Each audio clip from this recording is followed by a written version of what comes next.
ये बात भी मुसलमानों के लिए बड़ी खुश आयद है कि कौमी असम्बली के अंदर ये बिल पास हुआ है। कई इस्लामी जमातों की मेहनत और कोशिश के साथ और मरकज़ी जमीयत अहले हदीस के सेनेटर हाफिज़ अब्दुल करीम साहब, उनकी भी कोशिशों के साथ कि जो शख्स भी सहाबा और अहले बैत के ऊपर तबर्रा करेगा उसकी सज़ा बढ़ाई गई है 10 साल। ये बिल पास भी हो गया। अब ये मुसलमानों के लिए खुशखबरी की बात है, क्योंकि इसमें फिर कवारियत ख़त्म होगी।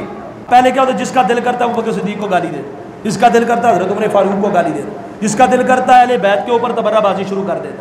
तो अब ये कानून पास हुआ कि इन लोगों के खिलाफ कानूनी कार्रवाई होगी। तो बाज़ हलकों में ना ये बात भी शुरू हो गई कि ये कानून हमारे खिलाफ है। तो जाहिर है जब कहा जाए चोर का हाथ काटा जाएगा तो जो बंदा एहतजाज करे वो कौन होता है?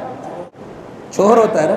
अब कहे चोर का हाथ काटा जाएगा, जो चोर नहीं उसे क्या परवाह, वो कहे ठीक है काटो, हमारी तरफ से टांगे भी काट दो। लेकिन जो चोर है उसे सबसे ज्यादा इस कानून से तकलीफ होगी। वो मैं तो रोज रोज चोरी करनी, पकड़ा गया तो क्या होगा? जिनकी रोटी, जिनका पेट, जिनके घर, जिनके चूल्हे, जिनके किचन सहाबा को गालियां देने पर चलते हैं, उनके लिए तो ये कानून सख्त हो सकता है, लेकिन जिनके दिलों में सहाबा और अहले बैत की मोहब्बत हो उनके लिए ये खुशी की बात है।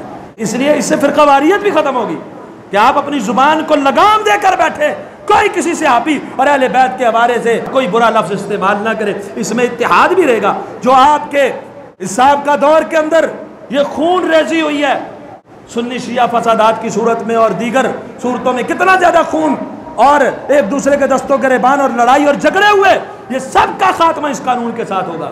इसलिए यह कानून भी खुश आइंद है और वो लोग जिन्होंने मेहनत की है वो खराज तहसीन के लायक है। हम उन्हें खराज तहसीन पेश करते हैं। अल्लाह से दुआ है अल्लाह हमें अमल साले करने की तौफीक अता फरमाए।